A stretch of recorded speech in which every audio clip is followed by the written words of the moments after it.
Hello and welcome to another session of गॉल्पो के एक और सेशन में आप सबका स्वागत है।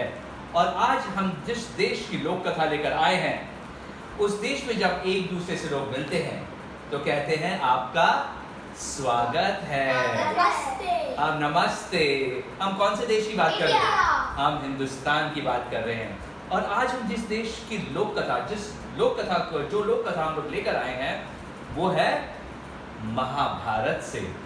यह महाभारत एक छोटा सा ऐसा टुकड़ा है जो इतना ज़्यादा लोग जानते नहीं हैं, पर ये एक बहुत ही अहम टुकड़ा है जो हमारे को ये सिखाता है कि सिर्फ अपने लिए नहीं, दूसरों के लिए भी मांगना चाहिए। तो ये कहानी इस तरह होती है कि जब पंच पांडव जब पंच पांडव अपनी स्त्री और अपनी माता कुंती के साथ जंगलों में भटक रहे थे। 12 साल उनको छुप छुप के रहना पड़ा था। और जब वो जंगलों में भटक रहे थे तो एक दिन एक ऋषि उनके पास आए और बोले, आर्य कुमार, हमें आपकी मदद चाहिए। तो पांचों भाई बोले, बताइए आपको क्या मदद चाहिए हमारी। बोलिए, देखिए मैं ऋषि हूँ और मैं हवन करता हूँ, और हवन के लिए मैं लकड़ी और सामग्री ये सब इकट्ठे करता हूँ। और ये हमारी जो हवन की लकड़ियाँ होती हैं, हवन मतलब जो पूजा करते हैं, जो आग जला के पूजा करते हैं, तो ये लकड़ी है, ये स्पेशल लकड़ी होता है। तो ये लकड़ियाँ लेके मैंने पेड़ पे टांग के रखा था। अचानक एक हिरन आया जिसके 12 सींग थे। उसने उस पेड़ पे अपना सर रगड़ा तो वह लकड़ियाँ जो है वो उसके सर से अटक गई। अब मैं चाहता हूँ आप ये लकड़ियाँ जो हैं वो मुझे वापस ला दें। तो पांचों भाई बोले, ठीक है। तो युधिष्ठिर, धर्मराज युधिष्ठिर जो सबसे बड़े थे, उन्होंने अपने सबसे छोटे भाई को बोला, बोले तुम जाओ, जाके वो लकड़ियाँ लेकर आओ। नकुल ढूंढता रहा, दूर से उसको एक बारी वो हिरन दिखा भी, भागते उसके पीछे गया, लेकिन हाथ नहीं आया। गर्मियों के दिन थे, जंगल था, वो बहुत प्यासा था। तो वो एक तालाब के किनारे पहुंचा, और जब उस तालाब से थका था, जब वो पानी पीने लगा तो अचानक तालाब के अंदर से एक आवाज आई, रोको। तो वो घबरा गया, बोला कि सुनो, ये पानी पीने से पहले मेरे कुछ प्रश्नों का उत्तर दो। यस, मेरे कुछ प्रश्नों का उत्तर दो। यस। तो वो जो था वो इतना प्यासा था, उससे बोला, अरे पहले मेरे को पानी तो पी ले दो यार। उसने जैसे ही पानी पिया वो बेहोश हो गया। यस। काफी देर तक नकुल नहीं आया तो युधिष्ठिर ने सहदेव को भेजा। सहदेव भी वो नदी के किनारे गया, थका था, देखा उसका भाई बेहोश पड़ा है, तो सोचा चलो अपने भाई के मुंह पे थोड़ा पानी मार दो। पानी लिया और थोड़ा प्यासा था, मुंह में डालने लगा तो अंदर से आवाज है, रुको, पहले मेरे प्रश्नों का उत्तर दो। वो तो थका था, वो बिल्कुल खड़ा हो गया, बोला, अरे कौन है भाई। फिर उसने बोला, रुक जाओ, पहले मेरे भाई को जिंदा करने दो, मेरे को पानी पीने दो। पानी पीने लगा, वो भी बेहोश हो गया।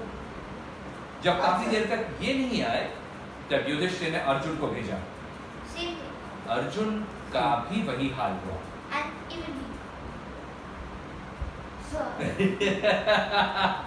अर्जुन का भी वही हाल हुआ।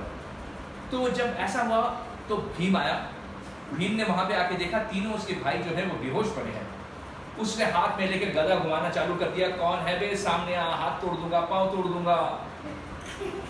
फिर जब ऐसा कोई नहीं है तो वो एनीवे घुमा के थक गया था, तो उसे पानी पीने लगा। तो वो उसके भी दोबारा आवाज आई, रुको, पहले मेरे प्रश्नों का उत्तर दो। भीम वैसे ही थोड़ा मंदबुद्धि था, उसने बोला, तेरे प्रश्नों का उत्तर तो मैं बाद में दूंगा, पहले तो सामने आ, तेरे हाथ पांव तोड़ देता हूं मैं।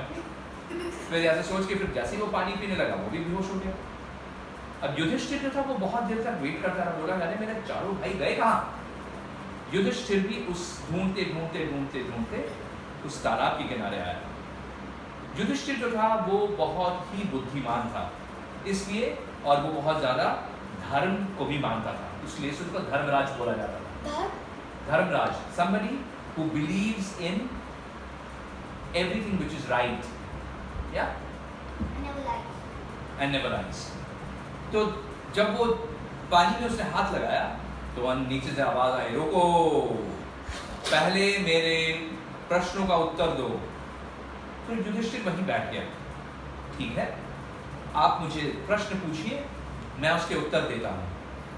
तो उसके बाद नदी से आवाज आई, मेरे को पहले बताओ कि धर्म किसे बोलते हैं। तो युधिष्ठिर ने बहुत ही प्यार से उसको समझाया कि धर्म जो है ये एक डिसिप्लिन है, ये एक आचार है, जिसको आप करिए तो आपकी जिंदगी सादगी से बीतेगी। इसी तरह काफी सारे प्रश्न उसको पूछे गए और उसने शांति से सारे के सारे प्रश्नों के उत्तर दिए। आवाज जो थी वो अब रूप में बदल गया। तो युधिष्ठिर ने बोला, आप कौन हैं? बोला, मैं मृत्यु का देवता यमराज, मैं यहां आया हूं और ये जो चारों भाई हैं इनका जो जिंदगी है वो मेरी मुट्ठी में है। अब ये जो यमराज हैं ये कैसे दिखते हैं ये बताएगा आरो। आरो यमराज कैसे दिखते हैं ये देखिए, बहुत ही अजीब से हैं, हरे रंग की इनके दाढ़ी और बाल हैं और इनके सिक्स पैक हैं इधर, और उनके मसल देखिए। ठीक है, और एक और चीज तो मैं बताना भूल गया, जो घड़ा जिसमें करके सोने का घड़ा जिसमें करके ये लोग पानी लेने आए थे, वो घड़ा कैसे दिखता है ये दिखाएगा आपको अगस्त्य। अगस्त्य यही वो प्राचीन घड़ा है जिसमें करके सब भाई पानी लेने आए थे।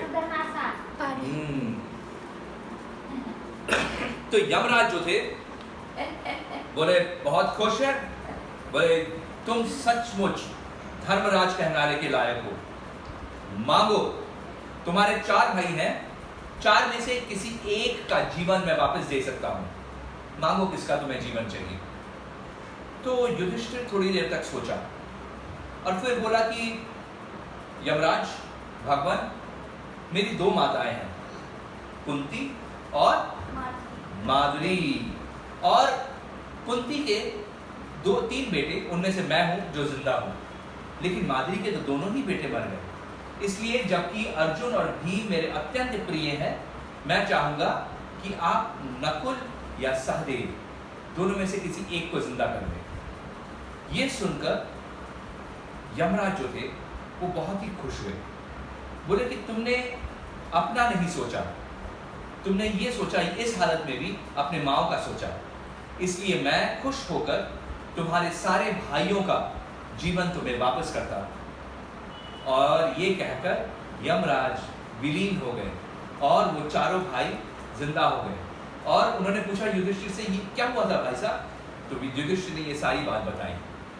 तो ये थी कहानी हमारे पौराण से, महाभारत से। और इस कहानी से आप बताइए, आप लोगों को क्या सीख मिली?